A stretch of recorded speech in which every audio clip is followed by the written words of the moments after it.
The first explosion ripped through the atmospheric defense grid of New Hope Colony like a silent scream. Captain Elena Rodriguez felt the deck beneath her feet shudder, the tactical screens in the colony's command center flickering with a cascade of red alerts and system failures. Multiple breach points in sectors 7 through 12. Lieutenant Marcus Chen reported, his voice unnaturally calm despite the chaos erupting around them. Kraxan energy signatures confirmed. They're not just attacking, they're systematically destroying everything in their path. Elena's hand gripped the holographic interface, her mind racing faster than the incoming threat data. New Hope was supposed to be a sanctuary, a frontier colony designed to be humanity's foothold in the Epsilon Quadrant. Now it was becoming a graveyard. The Kraxan were unlike any enemy humanity had encountered.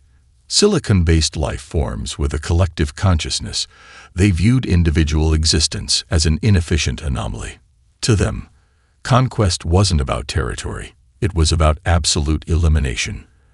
Their technological superiority was matched only by their cold, calculated approach to warfare. Another explosion rocked the command center.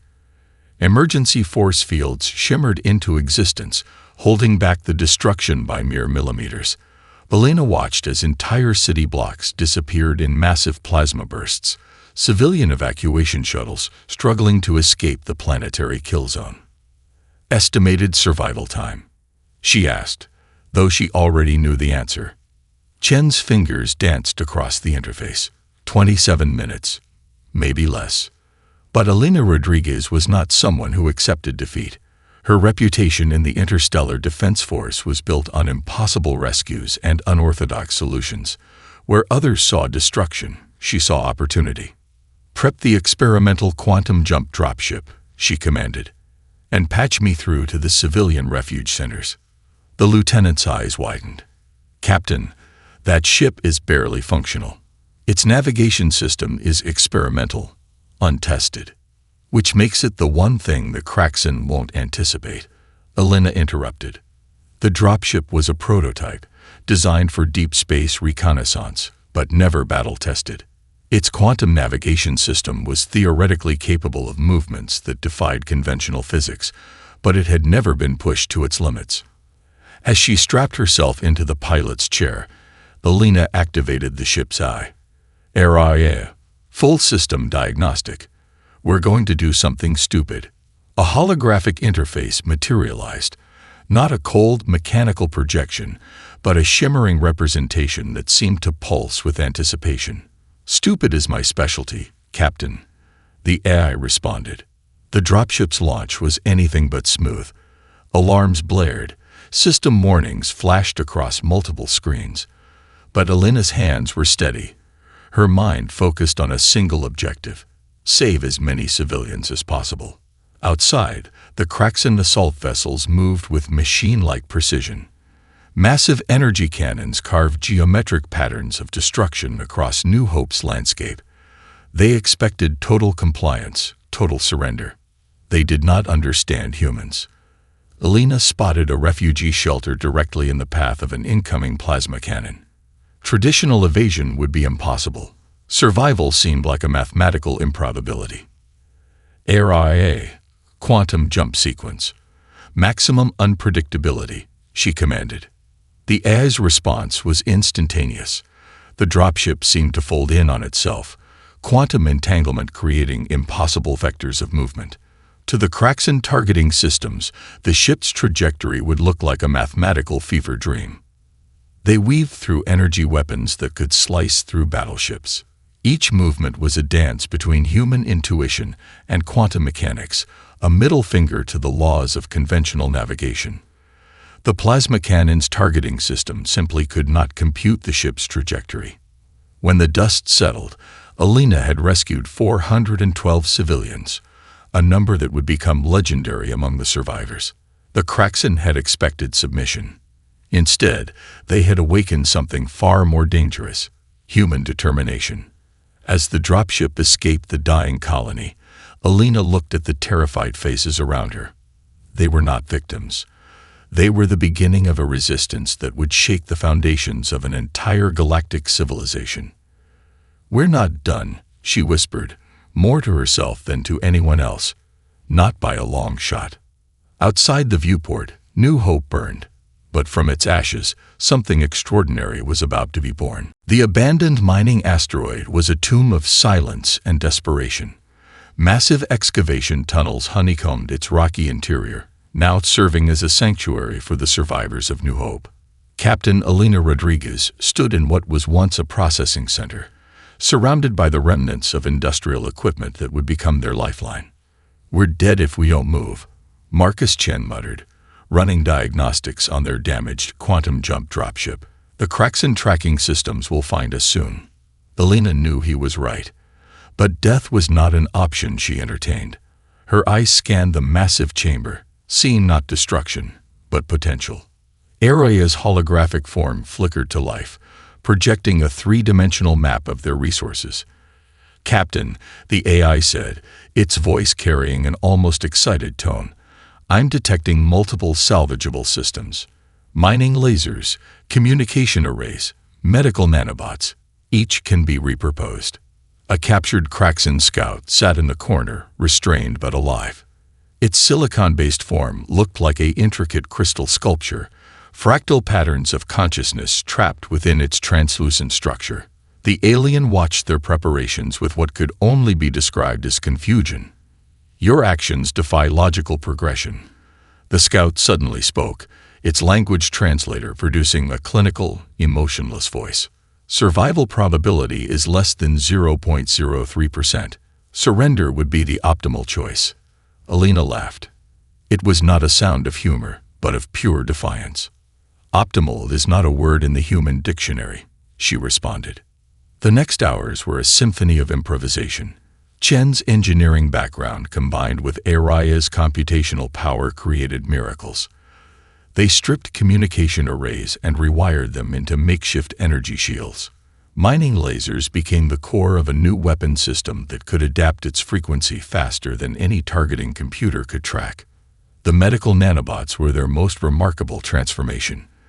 Designed to repair biological tissue, Alina and her team reprogrammed them to interact with both organic and technological systems. They became living circuitry capable of repairing damage, enhancing system performance, and creating neural links between human operators and their equipment. "This is impossible," the Kraxan scout repeated, its crystalline form trembling with what might have been fear or fascination. A medical nanobot crawled across its surface, temporarily bridging their two vastly different technological paradigms. For a moment, the scout could see, truly see, the human capacity for adaptation. Araya projected a holographic representation of their emerging strategy. What had been a damaged dropship was transforming into something entirely new. Adaptive camouflage systems integrated with quantum jump capabilities. Weapon systems that could change their fundamental nature mid-combat. Communication networks that could transmit through multiple dimensions simultaneously. The humans are creating a technological organism. The Kraxan scout transmitted to its collective consciousness. They do not see technology as a tool. They see it as an extension of their will. When the transformation was complete, the ship was nothing like its original design. It was a living hybrid of human creativity and technological innovation. Alina ran her hand along its modified hull, feeling the subtle pulse of nanobots working in perfect synchronization. "We're ready," she announced. The first test came quickly. Kraxan scout ships appeared on their long-range scanners, moving with their typical geometric precision.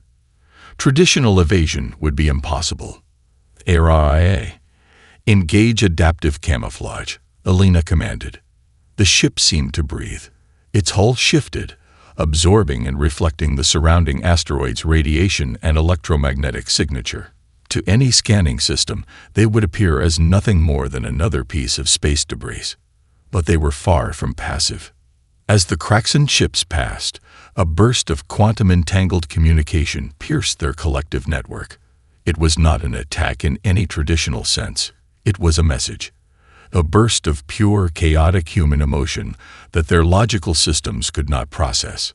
The scout ships veered wildly, their interconnected consciousness momentarily disrupted. The Kraxen had come expecting to find survivors to eliminate. Instead, they found something they could not comprehend. A species that turned limitations into opportunities, that saw destruction as a chance for creation. Elena Rodriguez smiled. Their real war was just beginning. "We're not hiding," she told Araya and the stunned Kraxen scout. "We're hunting." The Kraxen communication network was a marvel of interconnected logic, a web of pure computational precision that spanned thousands of light years. It was supposed to be impenetrable, a collective consciousness that processed information with machine-like efficiency. Captain Elena Rodriguez was about to prove them wrong. Their modified dropship, now a living testament to human ingenuity, hung in the shadow of a deep space communication relay.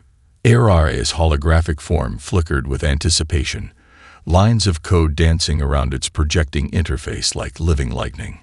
"Target acquired," Araya announced. "Kraxen communication, subchannel beta 7. Encryption is complex, but not unbreakable." Marcus Chen worked beside Elena, his fingers dancing across multiple holographic interfaces. They weren't just planning to hack the network, they were going to weaponize it. The first breakthrough came unexpectedly. Within the Kraxen's communication protocols, they discovered something remarkable. A fundamental weakness in how the collective consciousness processed emotional information. The silicon-based lifeforms had evolved to eliminate individual emotional responses, viewing them as inefficient. But in doing so, they had created a blind spot. "We're not going to fight their network," Elena explained to the team. "We're going to infect it." Their weapon was information, but not in any traditional sense. They began constructing a series of communication packets that were part data, part pure emotional content. Personal logs of fallen Kraxen soldiers, intercepted and carefully modified. Human music, fragments of art, moments of individual human experience that defied logical categorization. Each transmission was a carefully crafted psychological weapon. The first wave hit the Kraxen communication network like a quantum virus. Personal logs of soldiers became transmissions of pure, raw emotion. A Kraxen military unit receiving a transmission would suddenly be confronted with the last moments of one of their own, not as a strategic report, but as a deeply personal experience. A soldier's final thoughts of home. The memory of a first achievement. The pain of loss. The joy of connection.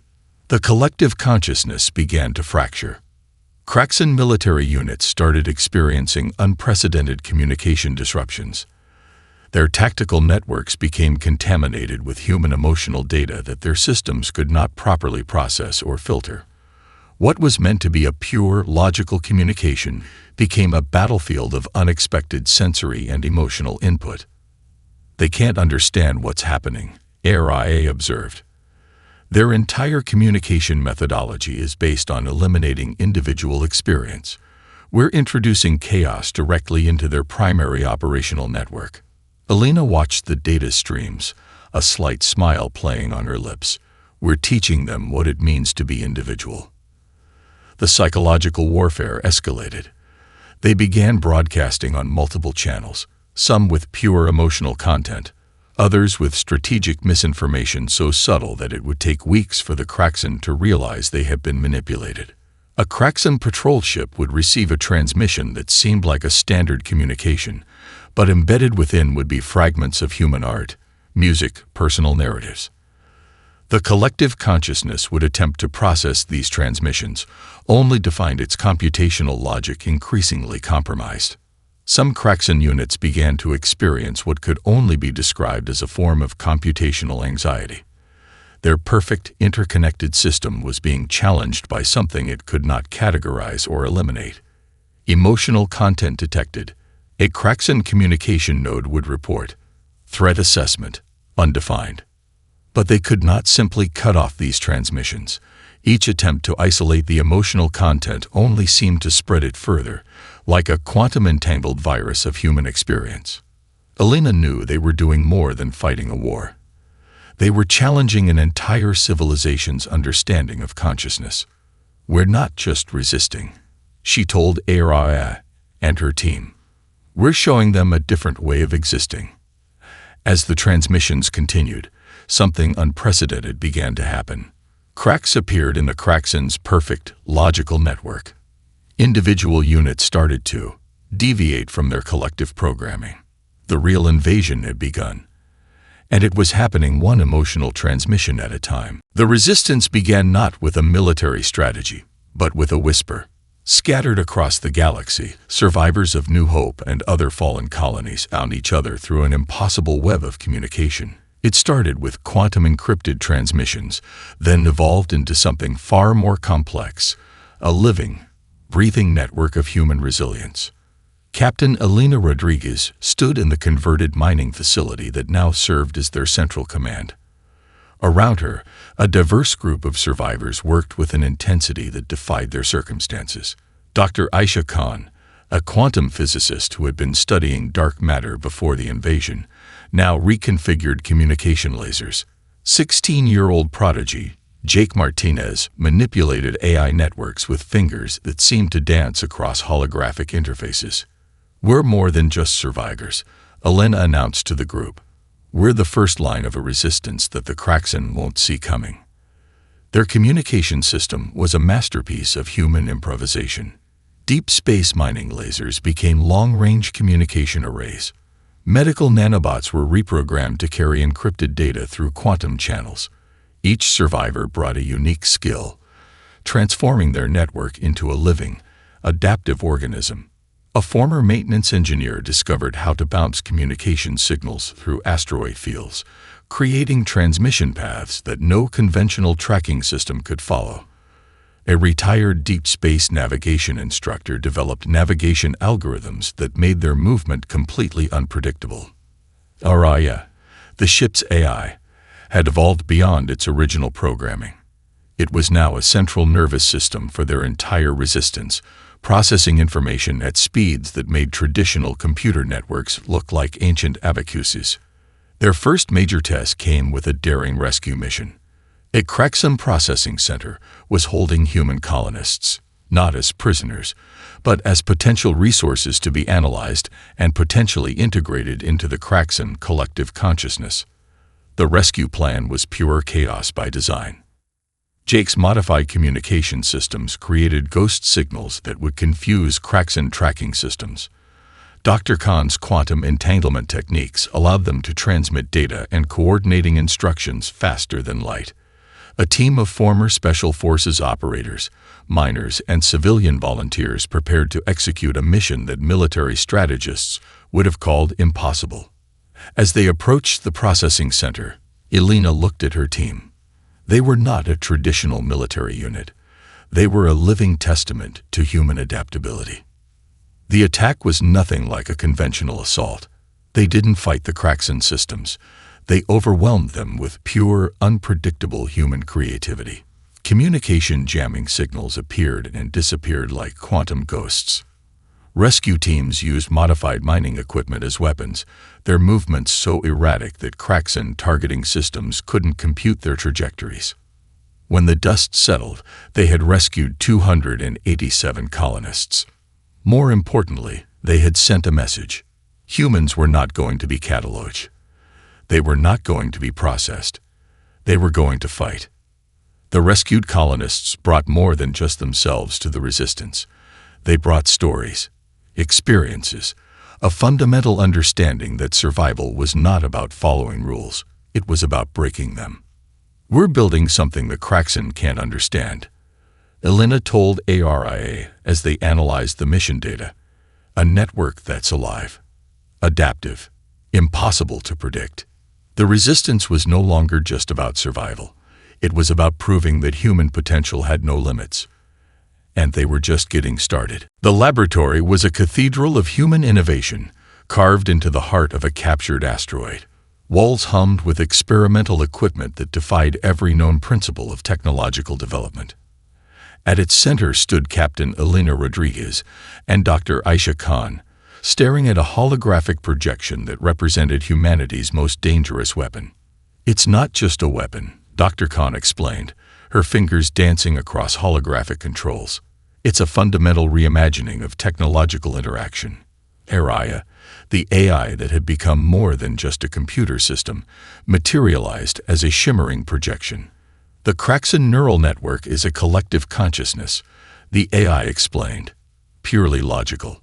Entirely predictable. Which means it's fundamentally vulnerable. Their creation was a digital biological hybrid weapon that would do more than disable Kraxan technology. It would introduce emotional chaos into their collective consciousness. The project had begun with a radical hypothesis. What if technology could be infected with emotion? Medical nanobots, originally designed for human tissue repair, were now being reconfigured into quantum communication vectors. Each nanobot was a potential carrier of not just data, but raw, unfiltered human experience. Jake Martinez, the young prodigy, worked on the final calibrations. His fingers moved with a musician's precision, creating code that was part mathematical formula, part emotional algorithm. The Kraxan process information like a machine, Jake explained. We're going to make them feel like a living being. The first test was controlled but dangerous. They would target a small Kraxan communication relay, a probe that was part of their vast network of collective consciousness. As the modified nanobots launched, the room went silent. Initial scans showed something unprecedented. The nanobots didn't just infiltrate the Kraxan system, they transformed it. Fragments of human experience began to contaminate the pure, logical network. A memory of a child's laughter, the grief of losing a loved one, the pure, irrational hope that defines human existence. The Kraxan relay began to malfunction. But it was more than a malfunction. It was a fundamental breakdown of their collective logic. The pure computational consciousness was experiencing something it had never encountered: individual emotional context. They can't process this, Dr. Khan breathed. Their entire system is based on eliminating individual experience. We're introducing pure, unfiltered humanity directly into their neural network. The implications were staggering. This was not just a weapon of destruction.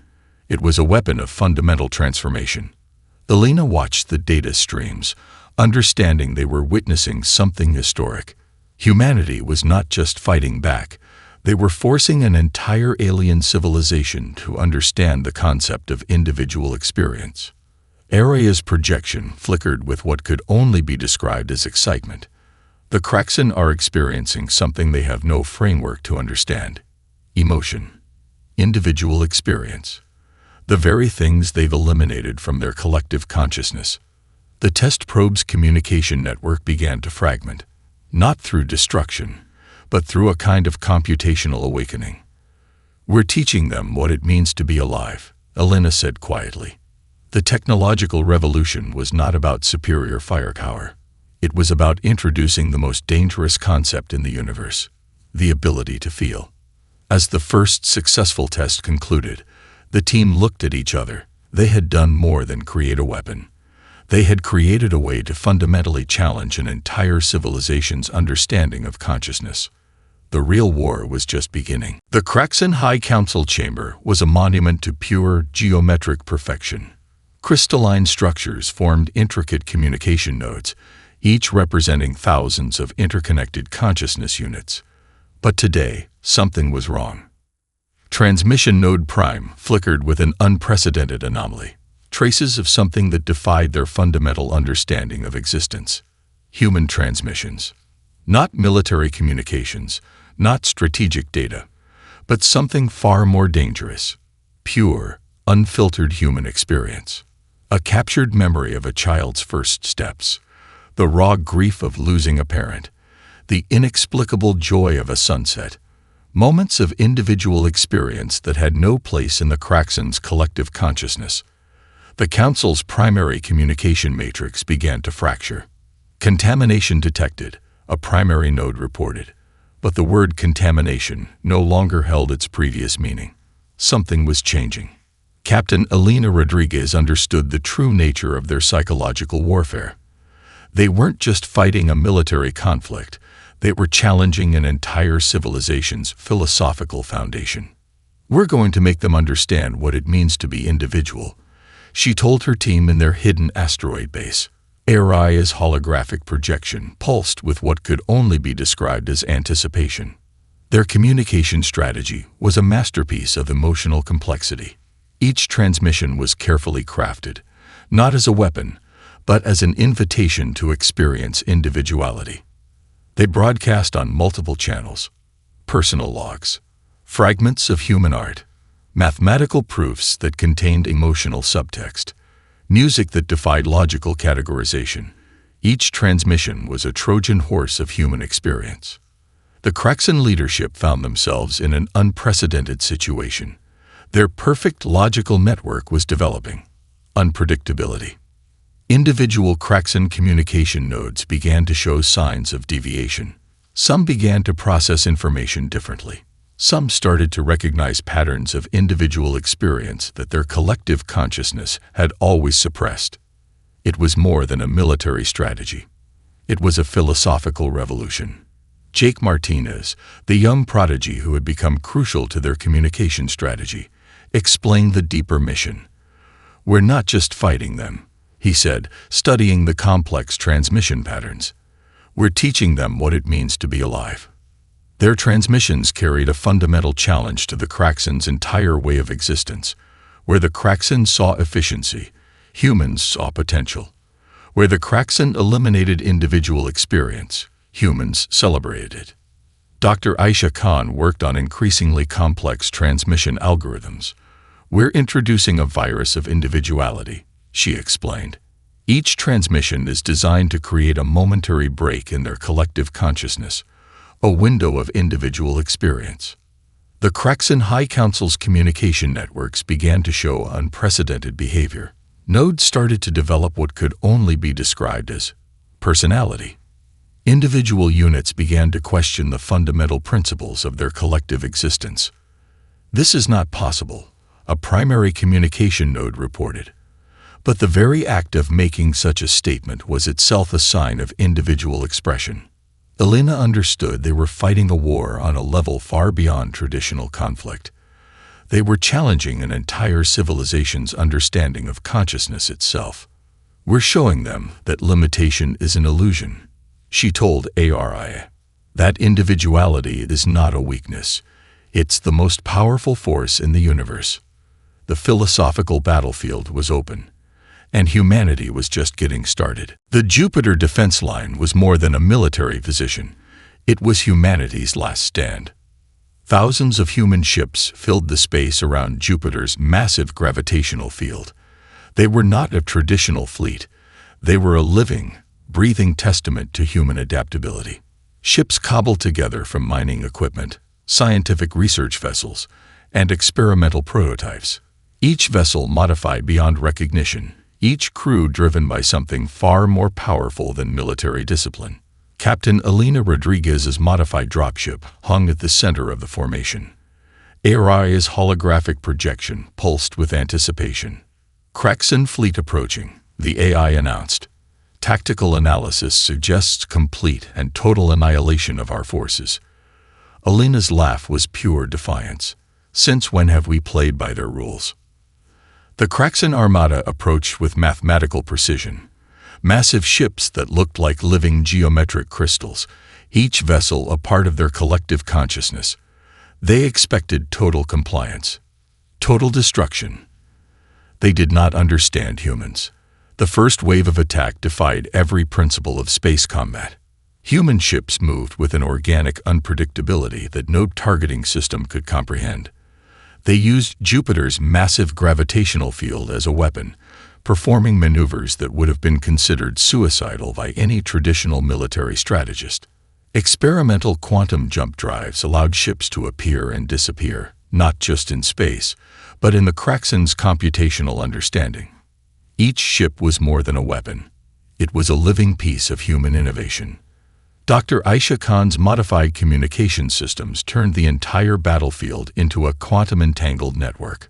Ships communicated through methods that were part mathematics, part pure human intuition. They weren't just fighting. They were improvising. A mining vessel would suddenly become a weapon. A research ship would transform its shield systems into an offensive capability. Crews worked with a synchronicity that came from pure human adaptability. Jake Martinez controlled a massive communication array, turning the entire battlefield into a living, breathing computational system. His fingers danced across interfaces, creating transmission patterns that were part strategy, part pure artistic expression. The Kraxan found themselves fighting an enemy they could not understand or predict. Ships that should have been destroyed continued fighting. Crews continued operating systems that had been critically damaged. Each human vessel carried not just technological systems, but an unbreakable spirit. They're not following any logical combat progression. A Kraxan tactical node reported in confusion. Elena watched the battle unfold, understanding they were doing more than fighting. They were rewriting the fundamental understanding of warfare. Aria's holographic form flickered with what could only be described as excitement. Probability of survival. Statistically impossible, the AI reported.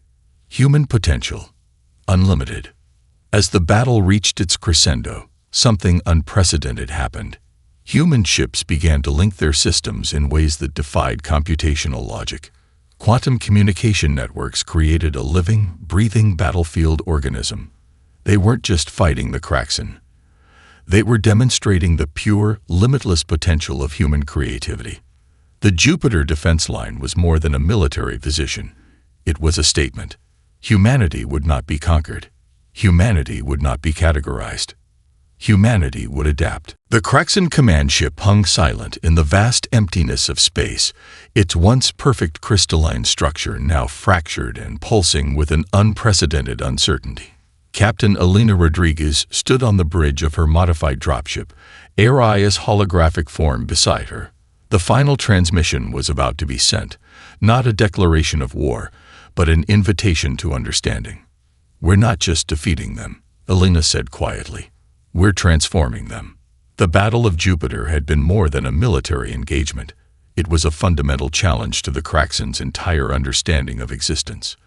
Their collective consciousness, once a perfect, logical network, now carried the fundamental virus of human experience, individuality. Dr. Aisha Khan's quantum communication systems had done more than break through Kraxan defenses. They had introduced a new form of consciousness, one that celebrated individual experience, unpredictability, and pure potential. Jake Martinez, the young prodigy who had become crucial to their communication strategy, prepared the final transmission. It was not a weapon. It was an invitation. Fragments of human experience began to flood the Kraxan communication networks, not as an attack, but as a revelation. A child's first steps, the grief of loss, the pure, inexplicable joy of a sunset, mathematical proofs that contained emotional subtext, music that defied logical categorization, moments of pure, individual human experience that had no place in the Kraxans' previous understanding of existence. The Kraxan leadership found themselves in an unprecedented situation. Their perfect, logical network was developing something entirely new, the ability to experience individuality. "Transmission complete," Aria announced. The result was not destruction. It was transformation. Kraxan communication nodes began to show unprecedented behavior.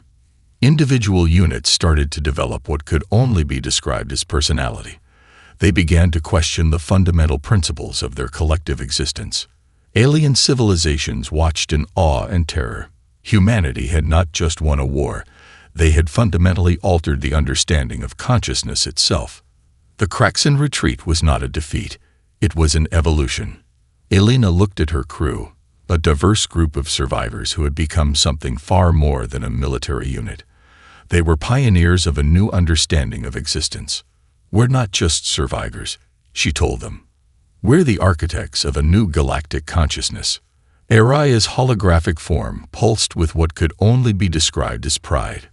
Probability of total transformation. Approaching certainty. As the modified dropship moved through space, it carried more than just a crew. It carried a fundamental challenge to every existing understanding of life, consciousness, and potential. Humanity was not just a species. Humanity was a force of nature, and they were just getting started.